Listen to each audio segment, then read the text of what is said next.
As primeiras vacinas contra o novo coronavírus começam a chegar aos grupos mais vulneráveis à Covid-19.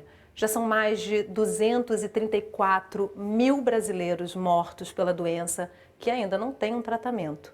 Vacinar a população é o único caminho para frear a disseminação do vírus que já circula com novas variantes. No programa de hoje, a gente vai explicar por que você pode ter certeza da segurança das vacinas e esclarecer as principais dúvidas a respeito da vacinação contra o novo coronavírus no Brasil. A vacina pode ser comparada na história do mundo à água potável para a saúde das populações. A memória imunológica ela perdura pelo menos 6 a 8 meses. Porque eu vou ter que convocar essa população que está sendo vacinada agora para receber a segunda dose e concomitante a outros grupos que estarão recebendo a primeira dose. Para uma epidemia da magnitude da Covid-19, a única arma que nós temos são as vacinas. Conversando comigo hoje pela internet sobre as vacinas contra o novo coronavírus, Juarez Cunha, presidente da Sociedade Brasileira de Imunizações, Maurício Zuma Medeiros, diretor de Biomanguinhos, e Fernando Mota, pesquisador do Laboratório de Vírus Respiratórios e do Sarampo do Instituto Oswaldo Cruz, da Fiocruz. E a sua participação é fundamental para a nossa conversa hoje, acho que mais do que nunca. Tem comentários e perguntas para os nossos convidados? Então encaminha para mim pelo WhatsApp 021 99701 8122 ou pelas redes sociais do Canal Saúde. Dr. Juarez, Dr. Zuma, Dr. Fernando, muito obrigada por estarem aqui com a gente, prestando esse serviço, né? Eu acho que mais do que nunca a gente precisa passar a informação correta diante de tantas fake news sobre vacinas, principalmente. Eu quero começar fazendo uma rodada de reflexão com vocês sobre esse tema que a gente vai trabalhar no programa hoje, que é principalmente pensar sobre como vai ser o ano de 2021 com relação à pandemia, que é o tema predominante das nossas vidas há um ano. Eu começo com o Dr. Zuma. Dr. Zuma, como é que você prevê esse ano? Bom dia, Yasmin. Bom dia a todos que estão nos ouvindo. Cumprimentos aí ao Dr. Juarez, Dr. Fernando. A expectativa é de que nós vamos ter um ano difícil ainda em 2021, né? Se está sendo colocado que a vacina é o instrumento, vamos dizer, mais eficaz para combater esse vírus, essa pandemia, ela ainda vai levar algum tempo para que a gente possa chegar a uma grande parcela da população e diminuir essa circulação dos vírus, né, do vírus. Então, não vai ser um ano fácil. Olhando pelo lado da produção, a gente sabe a dificuldade que é produzir as vacinas. Tem falta de vacina no mundo, não tem vacina para todo mundo. Nós estamos num grande esforço, obviamente, para tentar minorar esse problema, tentar fazer com que esse ano seja o menos pior possível, mas não temos dúvida que será um ano ainda duro e que precisaremos manter todos aqueles cuidados, né? Aqueles cuidados com o uso de máscaras, o distanciamento, e lavar as mãos, todas aquelas medidas que ajudam, com certeza, a diminuir a contaminação das pessoas. Dr. Juarez? Bom dia, Yasmine. Bom dia, Dr. Zuma, Dr. Fernando. É um prazer estar aqui com vocês. Eu acho que são muitos desafios, né, Yasmine? É uma pergunta difícil. Nós sabemos da situação atual do nosso país, né, que nos assusta, né, as notícias nos assustam diariamente, e como o Dr. Zuma falou, também a gente está com toda essa expectativa, sabendo que nós temos uma ferramenta que tem a possibilidade de controlar essa pandemia, né? Mas mesmo tendo as vacinas, né, isso vai demorar um tempo. Então, 2021 vai ser um ano de muito trabalho e muito desafio. Dr. Fernando está no laboratório dando exemplo aí para a gente de como é que se faz em um ambiente de circulação de outras pessoas que estão no nosso núcleo familiar, né? Dr. Fernando de máscara hoje para o nosso programa. Queria também trazer com você essa percepção sobre o ano de 2021? Obrigado pelo convite, obrigado, doutor Juarez e doutor Maurício, pelas palavras. Do ponto de vista desculpa estar usando máscara, né, como você falou, daqui no laboratório a gente faz esse uso para fazer a proteção de quem está em volta da gente, né? A nossa proteção e a do companheiro. Basicamente, usar a máscara nessa situação já mostra um pouco como que vai ser o ano de 2021.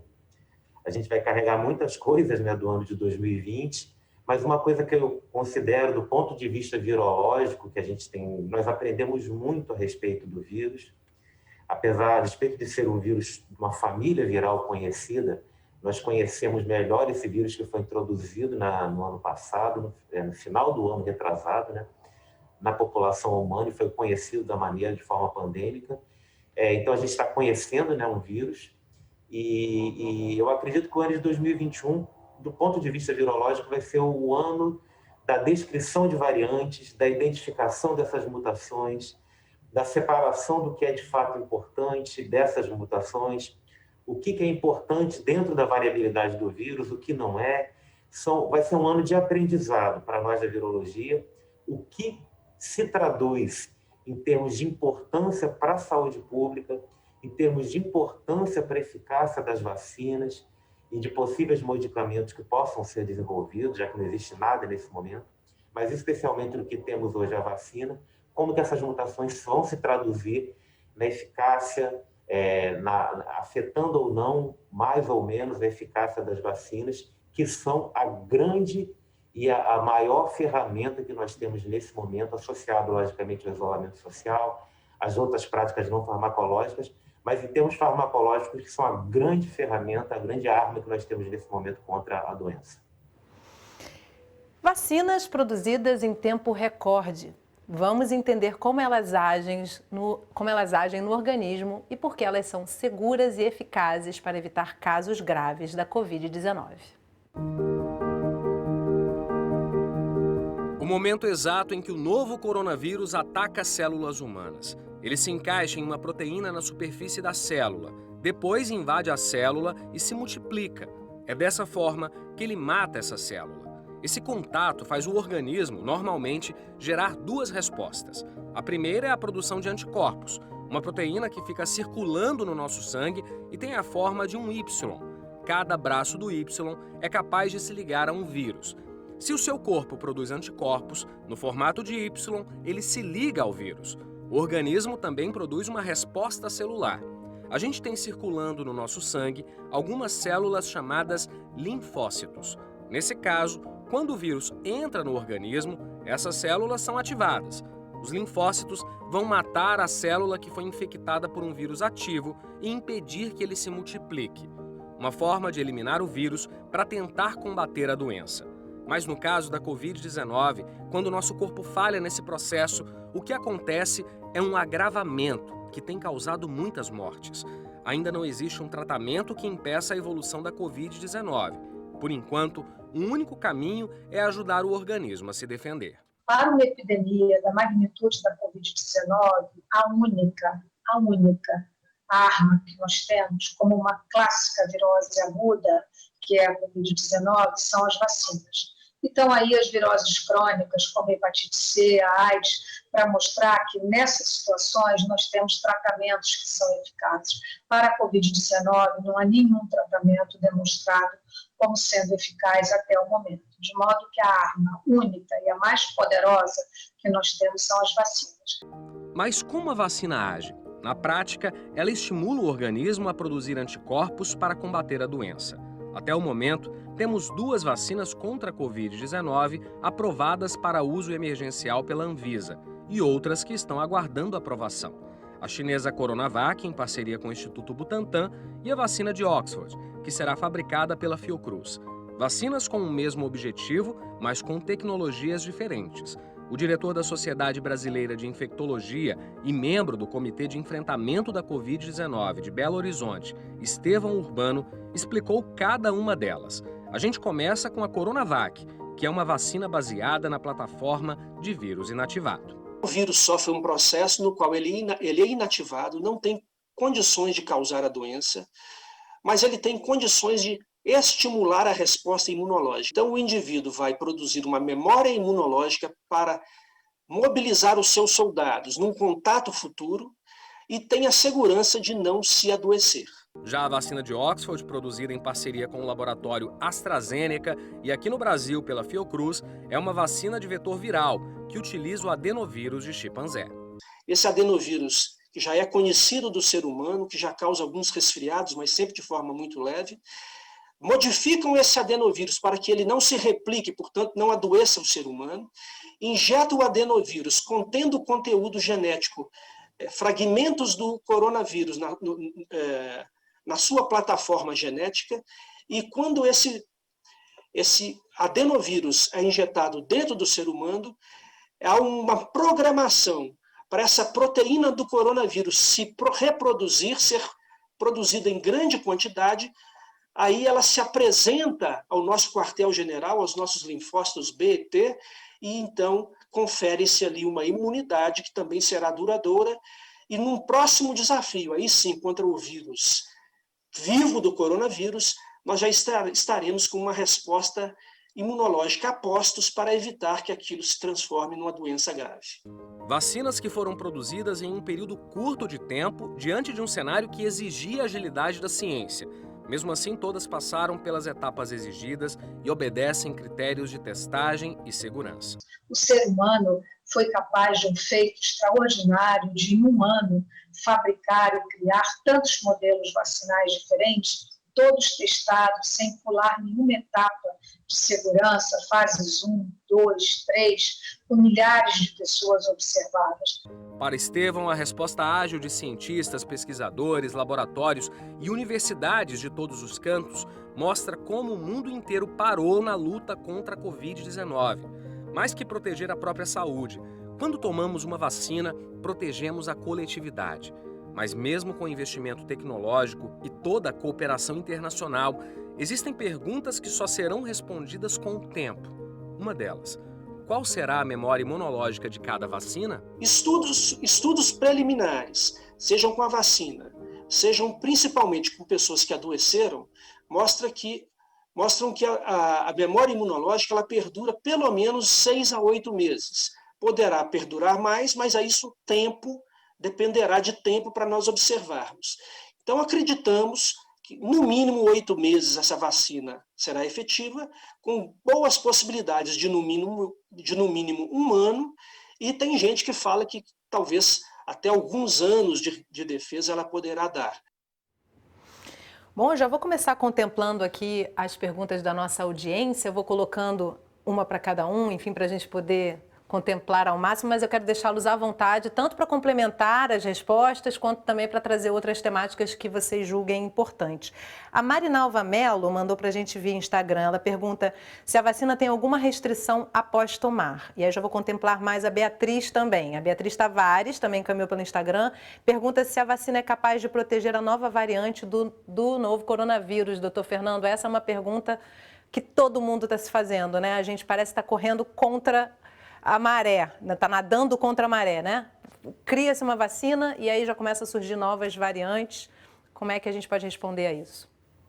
A gente tem um exemplo muito bom de vacinas que constantemente precisam ser atualizadas, uma vacina, que é a vacina da gripe, justamente por causa desse processo de evolução de mutações que o vírus apresenta ao longo do tempo. Com o vírus RNA, né, que a gente fala, o material genético do vírus, do coronavírus, é também RNA, e esse tipo viral, ele tem por característica uma capacidade de sofrer mutações muito maior do que outros vírus, por exemplo, como, por exemplo, os adenovírus, que foram comentados agora há pouco tempo, usados na vacina, que são muito mais estáveis. Então, nesse caso, as mutações estão sendo investigadas e elas precisam ser, de fato, investigadas. Por quê? Na imensa maioria das vezes, essas mutações que são catalogadas dentro dos laboratórios, elas servem para fazer a identificação dos vírus, identificação geográfica e temporal desses vírus. A grande maioria dessas mutações, elas têm como principal função, podemos identificar que temos uma linhagem específica que esse grupo, aqui no Brasil, de repente, no norte do Brasil, uma linhagem X, no sul, uma linhagem Y, um vírus que entrou de um outro país tem uma terceira linhagem, assim sucessivamente. Isso facilita para a gente poder lidar e dizer, olha, esse vírus estava circulando há tanto tempo, esse vírus está circulando há menos tempo. Logicamente, algumas dessas mutações são muito mais importantes do que apenas essa importância que podemos dizer de nomenclatura, que são aquelas que fazem, de fato, uma alteração nas propriedades do vírus. E são essas mutações que, de fato, precisam ser acompanhadas. Nem todas essas mutações que alteram o vírus fazem com que o vírus seja mais transmissível ou fazem com que o vírus provoque doença mais grave, no jargão, que o vírus seja mais virulento, né, digamos assim. Mas, não necessariamente, toda mutação que acontece, que altera alguma estrutura do vírus, pode gerar uma cepa mais virulenta ou pode gerar uma cepa mais transmissível. Isso pode acontecer. E é importante que se investir. Por exemplo, recentemente, a primeira das cepas de preocupação que apareceram, né, que foi a linhagem B.1.1.7 da Inglaterra. Essa linhagem, ela apresentava uma característica de uma alteração na espícula do vírus, que é justamente a estrutura do vírus que liga-se à superfície da célula, e essa alteração propiciava uma adsorção, uma ligação do vírus à superfície da célula, ao receptor da célula humana, mais forte, uma interação mais eficiente. Dessa maneira, aumentando, então, como estudos posteriores puderam comprovar, uma maior transmissibilidade, mas que não estava associada, por exemplo, a uma maior virulência, ao vírus causar uma quantidade de novas causas graves. Então, assim, as mutações elas precisam ser acompanhadas, porque as vacinas elas foram produzidas para as linhagens do vírus do começo, né, que nós tínhamos no início da pandemia. E, logicamente, todos nós sabemos e sabíamos que, ao longo do tempo, o vírus evoluiria. E aí, só pegando mais um gancho, o que é importante para a segurança das vacinas, para que as vacinas sejam e continuem sendo eficazes? Que justamente a quantidade de vírus replicada na população, o nível de infecção das pessoas, esse volume de novos infectados seja menor. Quanto menor, menos gente tendo a doença, menos gente transmitindo o vírus, a gente desacelera esse processo de evolução, porque o vírus ele precisa do hospedeiro, no caso o hospedeiro humano, para que toda essa roda, essa engrenagem de modificações, ela gire. Quanto menos gente tendo a doença, menos é a velocidade dessas mutações. E aí, doutor Juarez, uma outra dúvida, eu já ia passar para você, aí já de colocar uma questão, e você já traz também a sua colocação. Quando uma pessoa já teve coronavírus recentemente, não seria interessante priorizar quem não teve a doença ainda para essa imunização? Ou o fato da pessoa ter tido ainda que recentemente não a coloca em vantagem com relação a uma pessoa que nunca teve? Obrigado, Yasmine. Assim, primeiro, só fazer um comentário em relação ao que o doutor Fernando colocou, que é um pesquisador, e daí reforçar a importância desses pesquisadores. Nossa, né? muito. O Fernando pode me corrigir aí, mas que eu saiba, são mais de 4.000 genomas identificados já do coronavírus, com pequenas alterações. Quando as alterações, como ele falou, começam a ser mais importantes, daí tu começa a ter alterações que podem, né, ou ser mais transmissíveis, ou causar doença mais grave, ou mesmo escapar das vacinas, né? Então, a importância da vigilância e dos pesquisadores, né, em tudo isso, porque a gente sabe que esse tipo de vírus acontece, isso, né, todo esse movimento acontece, então, só para reforçar a importância dos pesquisadores e agradecer aí o Fernando, que eu sei que é um pesquisador aí e entende muito mais do que a gente sobre isso. Bem, em relação a pessoas que já tiveram a doença, a orientação do Ministério é esperar 4 semanas para aplicar a vacina. Isso não é uma decisão unânime em todo o mundo, né? Por exemplo, nos Estados Unidos, eles consideram 3 meses, a Organização Mundial de Saúde considera 6 meses, né? Mas eu acho que é importante até, Yasmine, como foi colocado até pelo colega da Sociedade Brasileira de Infecto, antes, quando deu um depoimento, a doença natural ela vai levar a uma imunidade. O grande problema é quão longa e quão robusta vai ser essa imunidade, porque uma pessoa assintomática provavelmente não vai ter uma resposta imune tão importante quanto uma pessoa que foi bastante sintomática, vamos dizer assim, para as pessoas entenderem, né? Então, isso que a gente calcula que vai dar uma proteção 1 mês, 3 meses, 6 meses, a gente ainda está aprendendo, porque também depende da resposta individual e depende de como a doença aconteceu naquela pessoa, né? Então, eu acho que essa conduta do Ministério de esperar 4 semanas é adequada porque, primeiro, porque a gente vai estar vacinando muita gente que nem sabe que teve Covid, né? Muitas pessoas ou foram assintomáticas ou mesmo sintomáticas leves que nem foram diagnosticadas. Mas, de qualquer forma, essa é a regra, né? Alguém que está com algum quadro gripal, algum sintoma que possa ser Covid, a sugestão é esperar 4 semanas, ou alguém que já tem um diagnóstico, esperar 4 semanas para fazer a primeira dose da vacina. Dr. Zuma, o IFA chegou essa semana, né?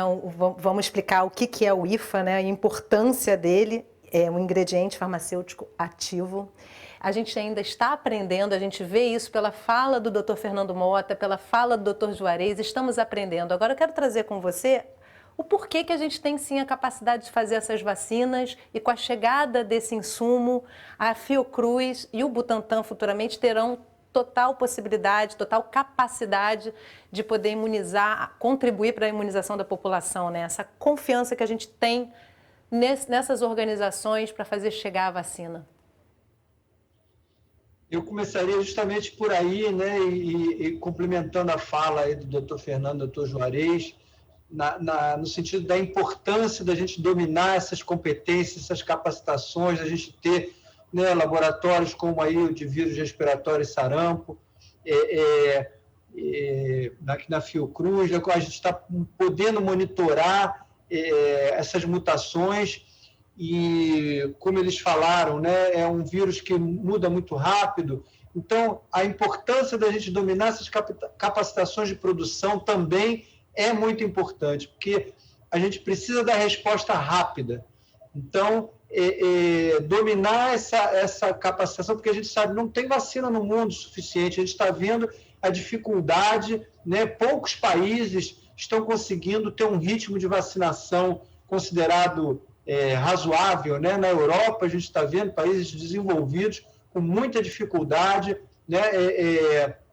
Alguns países pequenos com um pouco mais de êxito, mas não tem vacina para todo mundo. Então, dominar essas tecnologias, ter essas capacitações e poder disponibilizar, né, uma resposta rápida é super importante para a gente não ficar dependendo de vacina de fora. Então, esse processo para a gente é muito importante, né? Nós estamos aprendendo também uma vacina nova, uma tecnologia, uma plataforma tecnológica nova que nós estamos adotando, que a gente vê até com perspectivas futuras de poder não só, né, adaptar a vacina mais rapidamente a possíveis mutações, como também a desenvolver vacinas para outras doenças.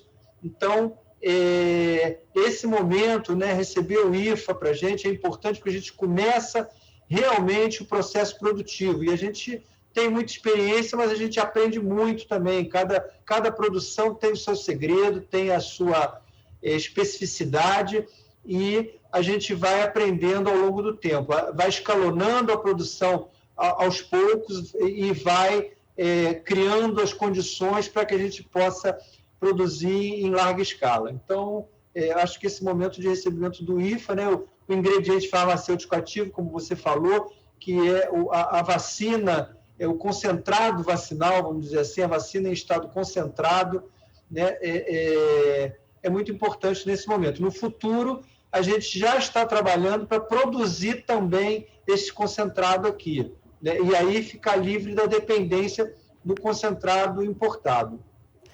Antes da gente ir para o intervalo, eu queria trazer aqui mais 3 perguntas para o Dr. Fernando, Dr. Juarez e Dr. Zuma, se quiserem complementar também. A Beatriz Tavares pergunta por que ninguém disse sobre os efeitos da vacina, febre, dor no corpo, dor nos olhos. Eu até aí de discordar, eu já li a respeito em alguns locais. Se fala assim, mas quais são esses sintomas, né? Internacionalista também mandou pelo Instagram, pergunta se já foi confirmada a infecção de coronavírus por superfícies contaminadas. Doutor Fernando, posso começar com você respondendo essas duas também, para não te colocar tantas questões ao mesmo tempo, né? Com relação às vacinas, eu acho que o Dr. Zuma e o Dr. Juarez podem falar melhor, né, com relação a efeitos adversos e coisas assim, mas toda vacina pode apresentar algum nível de efeito adverso, né? Você espera que o teu organismo monte uma pequena resposta, digamos assim, controlada, porque você tem um controle, né? Você dá o start dessa resposta. Mas quando você toma uma vacina, na hora ali você vai ser advertido. Olha, pode ter um pouco de dor, algum tipo de reação que é esperada, normal. E, logicamente, se você tem alguma alteração, se aparecer alguma alteração mais importante, isso deve ser comunicado. Mas eu deixo para os especialistas falarem, que eu vou falar muito melhor do que eu não vou falar bobagem aqui.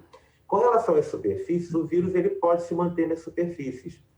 No entanto, por ser um vírus que a gente fala, que nós classificamos como um vírus envelopado, ou seja, ele tem uma estrutura em volta dele, que ele toma da célula no momento que ele é replicado, ou seja, que é a membrana da célula, essa membrana ela é relativamente frágil. Ela é uma membrana relativamente frágil.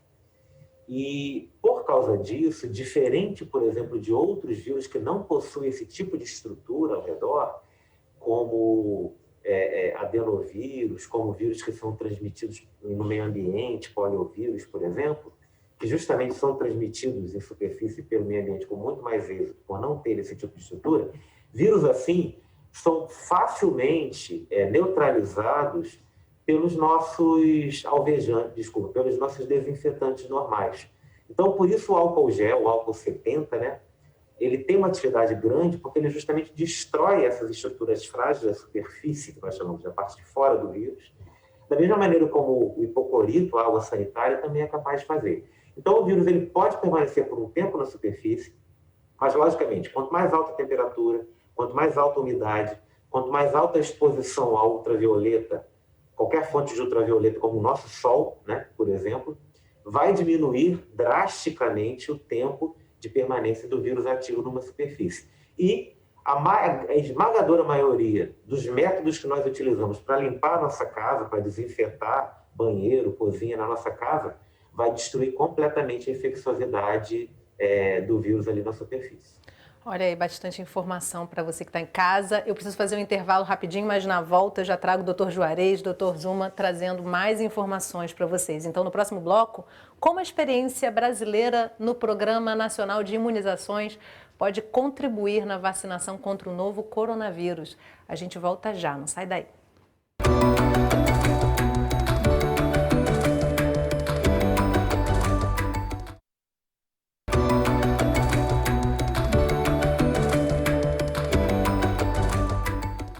O Sala de Convidados está de volta conversando sobre vacinas. Comigo via internet, Juarez Cunha, presidente da Sociedade Brasileira de Imunizações, Maurício Zuma Medeiros, diretor de Biomanguinhos, e Fernando Mota, pesquisador do Laboratório de Vírus Respiratórios e do Sarampo do Instituto Oswaldo Cruz, da Fiocruz.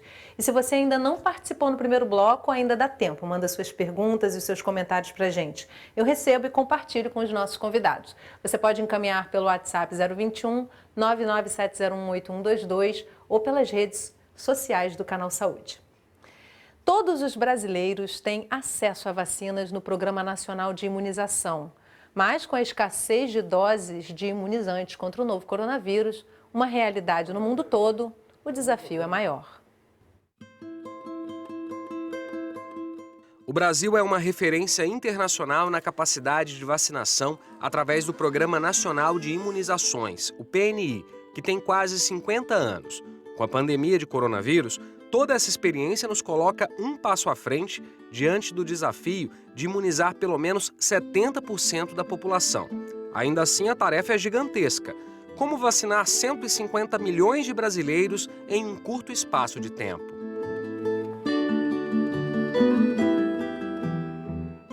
A A epidemiologista Carla Domingues foi coordenadora do PNI entre 2011 e 2019 e conta que o Brasil está preparado para fazer campanhas de massa.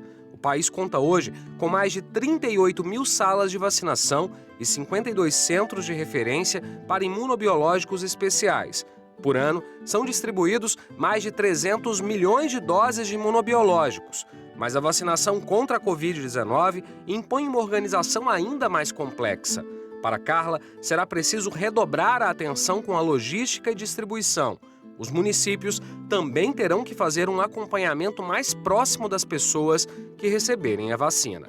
Cada vacina com uma apresentação diferente, né, com tempos de intervalos diferentes. E outra coisa diferente dessa campanha também, nós teremos que tomar 2 doses. Então, eu vou precisar ter uma logística diferente, porque eu vou ter que convocar essa população que está sendo vacinada agora para receber a segunda dose e concomitante a outros grupos que estarão recebendo a primeira dose. Então, a logística de organização da campanha será muito mais complexa. O infectologista Estevão Urbano ressalta que, diante de uma população de mais de 200 milhões de habitantes e a escassez de vacinas, é preciso realizar a vacinação em etapas. Primeiro é aquele grupo que não pode ficar em casa, é aquele grupo que tem que ir para a linha de frente para cuidar das pessoas, é o profissional de saúde. Segundo, é aquele grupo que, caso se infecte, tenha um maior risco de doença grave e mortalidade. São os idosos inicialmente e depois os imunossuprimidos, os indivíduos com comorbidades como diabetes, hipertensão, obesidade, etc. Segundo o Ministério da Saúde, estão garantidos para este ano 354 milhões de doses de vacinas contra a Covid-19. Já existem contratos com a AstraZeneca Fiocruz, Butantan e com o consórcio global COVAX Facility, que reúne cerca de 190 países. Somente Biomanguinhos será capaz de produzir por mês cerca de 15 milhões de doses. Desde as primeiras doses até agora, mais de 2 milhões e 200 mil pessoas já foram vacinadas em todo o país. Após a liberação de exportação pelas autoridades chinesas, a Fiocruz recebeu no último sábado o primeiro lote do IFA, ingrediente farmacêutico ativo, para a produção da vacina Oxford AstraZeneca. No Brasil, a enfermeira Mônica Calazans foi a primeira brasileira a ser vacinada em território nacional, no dia 17 de janeiro. Ela recebeu uma dose do imunizante Coronavac.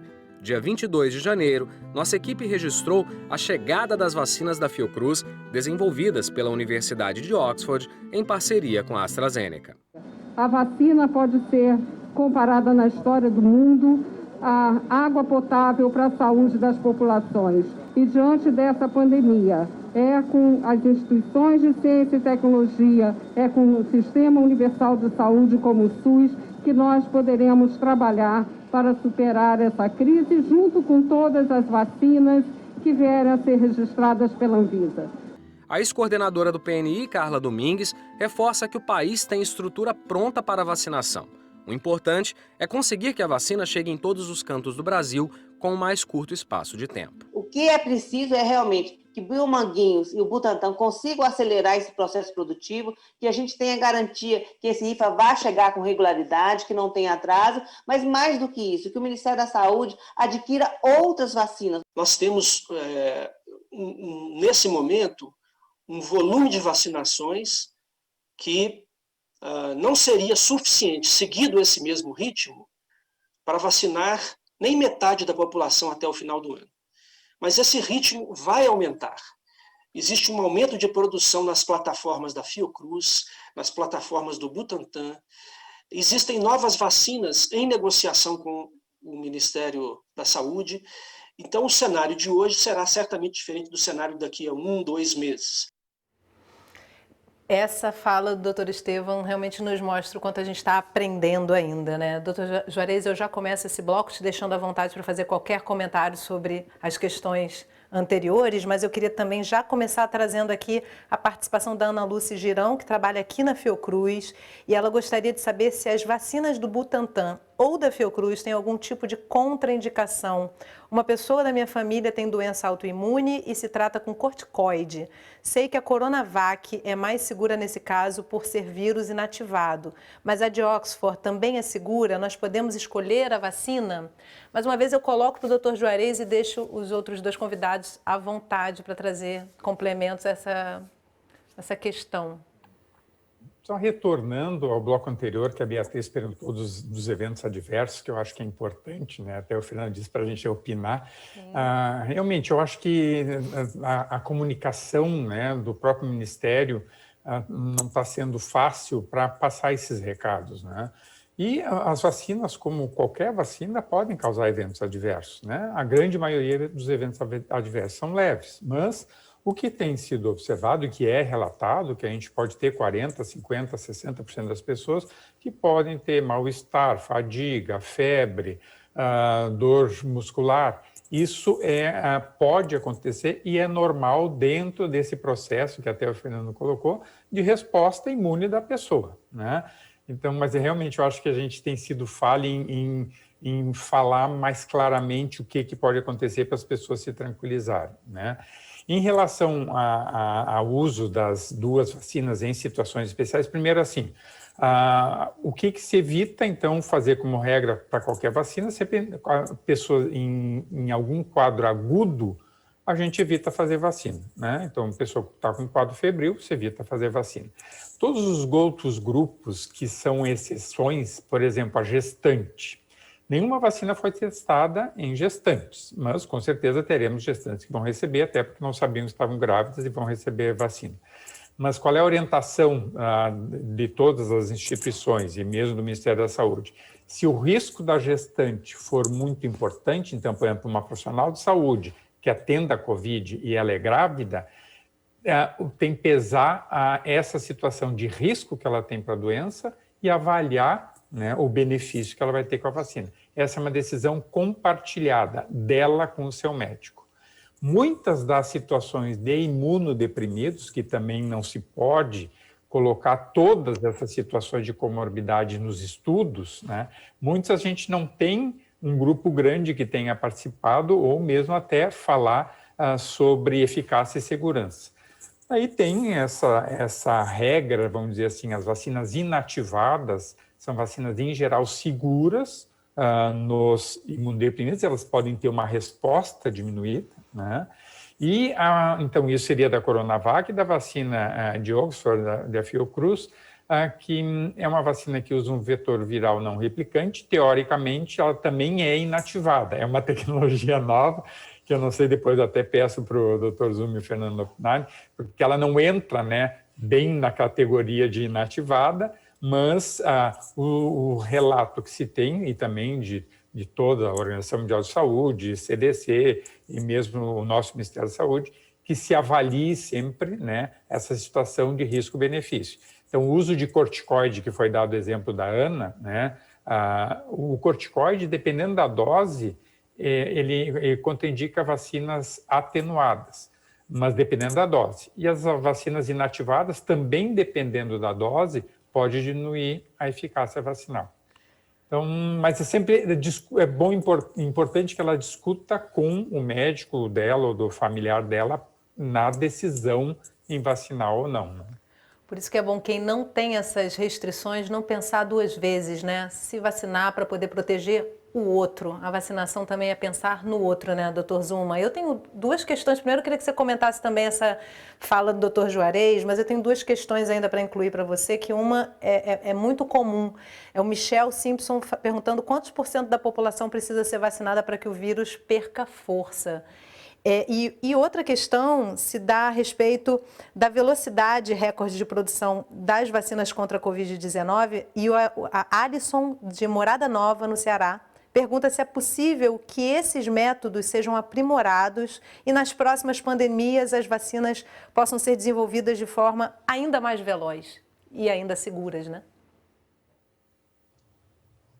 Então, começando pelo assunto anterior, né, só complementando que realmente, né, as vacinas, todas as vacinas, elas são esperadas alguns casos de reações, mas os estudos clínicos que foram realizados da vacina de Oxford, essa que vai ser a vacina Fiocruz, né, eles não apresentaram nenhum caso grave, né? Foram apenas detectados apenas casos leves e moderados, e assim que revertidos rapidamente, em alguns, a maioria em poucos dias. Então, a vacina é uma vacina segura, né? Não temos dúvidas que a vacina é segura. E com relação a essa questão, né, de percentual da população que precisa ser vacinado, isso varia, né, de vacina para vacina, depende da infectividade do vírus. Eu não sou a pessoa mais indicada para precisar sobre isso, mas a gente sabe que precisa de uma parcela muito grande da população, principalmente os vírus mais infecciosos, né, para que a gente consiga controlar a circulação do vírus, né? Então, por isso que é importante as pessoas se vacinarem, não apenas para se protegerem, mas também para proteger a coletividade, né? Então, acho que isso é muito importante de frisar aqui. Doutor Juarez, quer responder? Você sabe me dizer um percentual aproximado aí do que seria o ideal de vacinação da população? O que os especialistas colocam seria entre 60% a 80% para conseguir a tal da imunidade coletiva, né? Só que tem que lembrar que a imunidade coletiva não vai ser só com os vacinados, mas também com as pessoas que tiveram Covid. E a outra coisa importante é que nós temos as vacinas licenciadas de 18 anos em diante. Significa que nós já saímos aí com mais ou menos 30% a menos da população candidata a ser vacinada, né? Então, a gente vai ter vacina, provavelmente, para 150, 160 milhões de pessoas, mas nós não vamos vacinar 210 milhões de pessoas, porque abaixo de 18 anos, e até foi bom, porque uma das contraindicações da vacina é exatamente essa, abaixo de 18 anos que eu não tinha falado, que elas não foram estudadas. Até tem estudos de vacinas acima de 16, da Pfizer, e tem estudos em crianças e adolescentes menores. Talvez, no futuro, a gente venha a poder usar. Doutor Fernando, a gente conversava aqui no intervalo a respeito da rede genômica Fiocruz. Eu queria que você falasse um pouquinho do que está sendo colocado ali a respeito do novo coronavírus e também da importância desse momento histórico da ciência, né? Com certeza isso é um marco divisor com relação à comunicação entre os pesquisadores, com relação à forma como a ciência cresce em conjunto no mundo todo, né? Eu acho que uma coisa muito bonita que a gente consegue observar nessa pandemia, né, se é que a gente pode tirar alguma coisa bonita de toda essa confusão que a gente está vivendo, mas é justamente o avanço em termos de tecnologia e o avanço na utilização dessas tecnologias para informação, para geração de dados e disponibilização desses dados. Imagina que a pandemia de 2009 de influenza, eu trabalho com influenza há 2 décadas, então, assim, eu acabo sempre puxando isso como exemplo. Mas em 2009 nós tivemos a pandemia de influenza. E naquele momento, nós trabalhávamos com a genética do vírus e nós acompanhávamos a evolução do vírus, como se faz o tempo todo, com influenza, por exemplo, e nós trabalhávamos com fragmentos do genoma do vírus. Que o genoma, né, é todo o conjunto de informação genética que um vírus possui, que um micro-organismo ou um organismo possui, é o genoma, né? Então, o genoma dos vírus, por serem micro-organismos muito simples, são genomas muito pequenos, né? E você consegue fazer o sequenciamento, por exemplo, de um genoma viral com um esforço muito, muito, muito menor do que, por exemplo, com o sequenciamento de um genoma de uma bactéria, que é muitas vezes maior, e nem se fala quando eu falo de um mamífero, de um ser humano, por exemplo. Então, o genoma do vírus é uma coisa muito simples quando comparada a outros organismos como nós conhecemos, as bactérias, os fungos e tudo mais.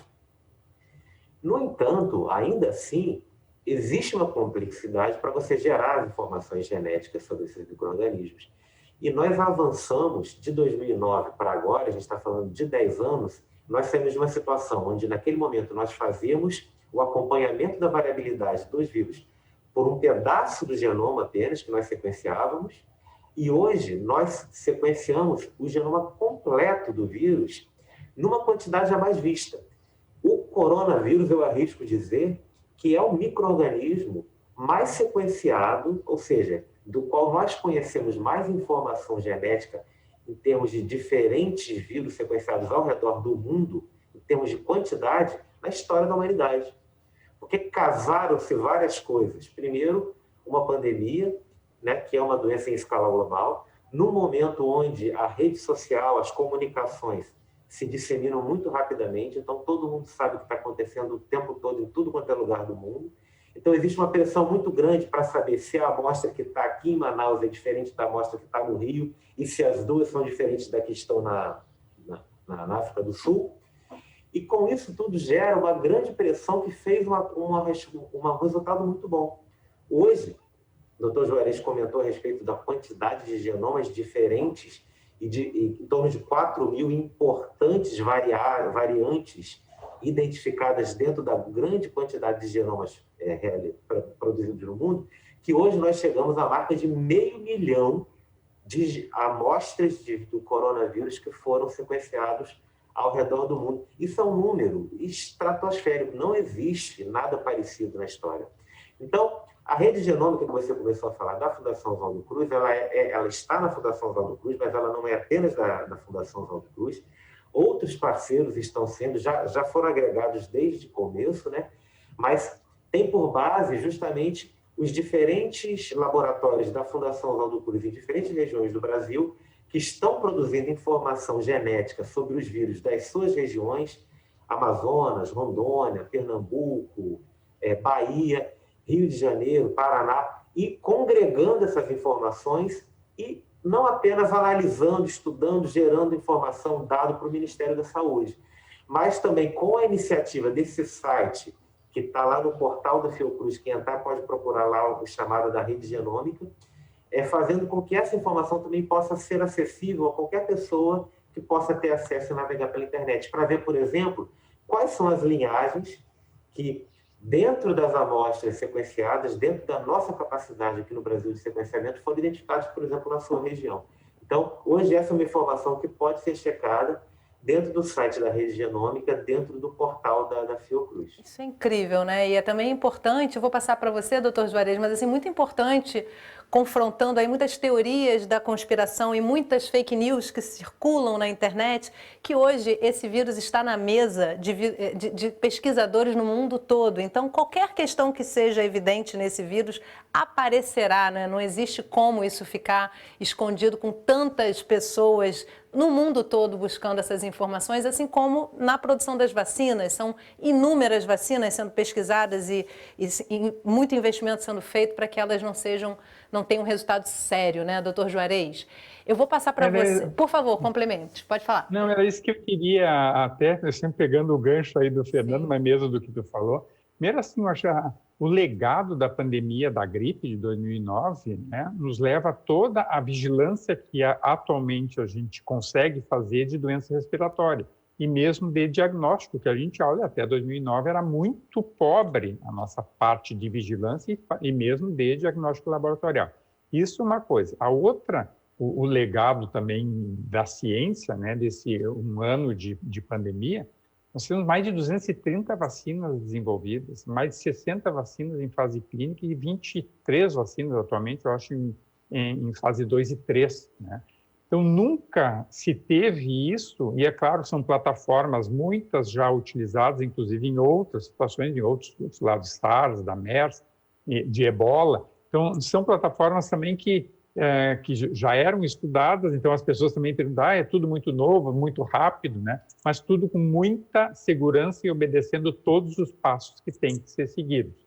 Eles estão sendo mais rápidos, mas estão sendo todos os passos seguidos de boas práticas de pesquisas clínicas e só demonstrando segurança e eficácia que esses produtos vão ser utilizados também, daí a importância da nossa Anvisa, né? Doutor Juarez, eu tenho uma pergunta aqui do meu diretor, Renato Salles. Ele quer saber se antes ou depois da aplicação da vacina é preciso evitar álcool ou qualquer outro tipo de substância alimentar, enfim, alguma recomendação pré e pós-vacinação? É impressionante como essa pergunta tem surgido, né? Não sei se Olha pela só. pandemia as pessoas estão abusando um pouco mais de álcool. Sim. Então, até nós temos perguntas e respostas lá no site da SBIM, se vocês quiserem acessar. Vou pedir Mas, para a produção já colocar o link do site aqui. aqui. Em termos de alimentação, atividade, vida normal, nada. E mesmo o consumo de álcool, o que sempre se falou? Qualquer consumo exagerado de álcool, ele pode interferir na resposta de antibióticos e provavelmente interfira também numa resposta imune no momento que o teu organismo está produzindo lá a tua proteção, né? Então, o que se evita? O consumo exagerado, né? Então, se a pessoa vai tomar um cálice de vinho, vai tomar uma cerveja, isso com certeza não vai interferir na resposta.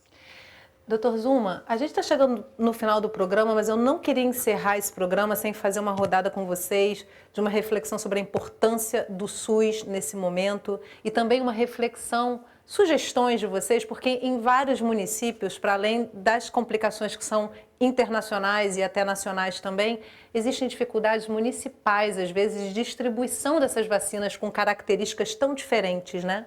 Então, eu queria trazer a importância do SUS com vocês e uma reflexão, assim, uma sugestão de como é que a gente pode fazer essa vacina chegar mais rapidamente, a vacina que existe, né, para ser disponibilizada o mais rapidamente possível para a população. Eu acho que uma das grandes patrimônios que o Brasil tem é o SUS, né? É claro que nós precisamos ainda evoluir muito, mas um país com as dimensões que o Brasil tem, com as diferenças que a gente tem sociais, né, geográficas, o SUS só aumenta a importância do SUS no Brasil, né? Então, o SUS é uma referência também, tá? A gente que viaja, né, aí pelo mundo, a gente escuta em países muito desenvolvidos elogios ao nosso sistema de saúde. Países desenvolvidos que não têm estruturas como a gente tem, né? Então, é muito elogiada o SUS brasileiro, né? Então, é claro que é um orgulho para todos nós e não tem dúvida da importância, né? Dentro do SUS, aí, o Programa Nacional de Imunizações também é outro orgulho, né? Internacional, reconhecido internacionalmente, capaz de levar vacinas nas regiões mais remotas do país, né? A gente sabe que chegam vacinas em aldeias longínquas da Amazônia, de barco, em caixinhas de isopor, né? Então, nós temos a estrutura, né? Nós temos o conhecimento, nós temos a capacidade de levar a vacina em todos os cantos do país, né? Nós precisamos colocar essa vacina, né? E nós temos certeza que em pouco tempo, teremos a vacina para que ela possa ser distribuída para a população. Vacina, quando eu digo, assim, maior quantidade, né? Que nesse caso de cortar a transmissão do vírus, a circulação do vírus, o importante é a gente ter uma vacinação de grande parte da população. Esse momento agora é muito importante para a gente evitar que as pessoas mais fragilizadas, né, as pessoas onde a taxa de óbito é maior, onde a taxa de hospitalizações é maior, esse momento inicial é importante, também é um momento em que a gente vai pegando vamos dizer assim, o traquejo esquentando, né, para fazer essa vacinação em massa, para testar todo o sistema, mas eu acho que a gente tem um sistema maduro, né, a gente tem produtores, nós vamos ter vacina suficiente para levar vacina para toda a nossa população. Muito bom. Doutor Juarez, eu vou deixar você encerrar o programa, doutor Fernando, como pesquisador e a importância aí do investimento em ciência através do SUS. Mas eu queria ouvir o doutor Juarez a respeito dessa questão da distribuição de vacinas e também da importância do SUS. Eu acho que o doutor Zuma já falou tudo, só que eu acho que é importante que a gente ressalte que mesmo nosso SUS tendo toda essa capacidade, nosso PNI, nós vamos precisar de ajuda, né? Então, eu acho que é estratégico colocar parceiros, né, tanto da iniciativa privada, universidades, porque nós temos uma campanha da gripe que vai chegar agora em abril, maio, né, que são 80 milhões de pessoas para ser vacinadas. Nós temos 300 milhões de doses de vacinas aplicadas anualmente no Brasil. E a nossa rede, ela está em muitos locais esgotada, até pela situação da Covid. Então, nós precisamos ajudar, né? Como o doutor Zuma falou, a partir do momento que eu tenho vacina, a gente tem capacidade de fazer, mas a gente tem que unir forças, né? Sociedades científicas, as comunidades, nós temos que unir forças para conseguir vacinar o mais rápido possível a população. E eu acho que tem tido vários movimentos assim, e só lembrando que com uma vacina nova, nós precisamos ter um controle absoluto dos eventos adversos. Então, essa vacina é mais demorada que as outras, porque ela é nominal. Eu preciso ter uma ficha da pessoa, eu tenho que botar no sistema, é diferente, por exemplo, da vacina da gripe, vai ali no drive-thru, aplica e enfim. Então, nós precisamos ter ajuda aí para poder levar essa campanha e vacinar o máximo possível da população. Doutor Fernando. Conversando com a doutora Carla, até que falou aqui do PNI, eu me lembro dela sempre falar que a estratégia da vacina de gripe é uma estratégia de guerra. A quantidade de vacina que você tem que dar. E o doutor Juarez falou com relação a diferentes eventos adversos, as populações, a quantidade de perguntas que chegam o tempo todo para a sociedade lá. Eu acredito que é uma coisa muito nova para todos nós. O doutor Zuma também acabou de falar, provavelmente ele falaria aqui que, da mesma forma como eu falei que nunca se sequenciou tanto, nunca se teve tanto questionamento com relação à vacina, ele vai falar, olha, nunca tive que fazer vacina tão rápido, igual a gente está tendo que fazer agora. Eu vejo, por um lado, uma coisa muito boa. Tem um lado ruim das fake news, das pessoas que querem atrapalhar, das pessoas que ficam inventando bobagens, mas tem um lado muito bom das pessoas, como as pessoas que participaram aqui desse programa, fazendo perguntas, e cada vez mais perguntas. Eu fico me perguntando, quando é que a gente tomou uma vacina de sarampo e a gente chegou a questionar como que aquela vacina tinha sido feita? De onde que tinha sido o controle de qualidade daquela vacina e qual era a tecnologia utilizada? Então, eu acho que hoje isso é uma coisa legal, uma coisa que talvez seja um ganho a despeito de tantos problemas que as redes sociais, no aspecto da fake news, nos traz, mas seja um ganho, que a população hoje esteja fazendo discussões científicas e que a gente possa, em programas como esse, estar abrindo cada vez mais e tentando debater e estimulando cada vez mais esse tipo de pergunta, porque isso é fundamental. Eu acho que, baseado nas perguntas, toda vez que a gente olha e conversa com uma criança, com uma pessoa, e toda vez que a gente mostra uma coisa legal, a gente que dá aula, e vê que um aluno lá abriu a boca e caiu o queixo, a gente pensa, cara, está entrando a informação ali agora e está funcionando. Então, acho que a gente vive esse momento e temos que também aproveitar, não só as fake news, desmascará-las, mas aproveitar esse momento para usar as redes sociais para divulgar a ciência. Exatamente isso, doutor Fernando. Olha, eu quero agradecer muito a vocês, acho que prestaram um serviço realmente essencial nesse momento. Espero que daqui a um ano a gente volte para falar dos resultados e que sejam os melhores possíveis e que para frente a gente tenha aprendido muito realmente com essa situação. Vamos nos aprimorar e ficaremos cada vez mais ligados na ciência, isso é muito importante. Muito obrigada, doutor Juarez, doutor Zuma e doutor Fernando Mota.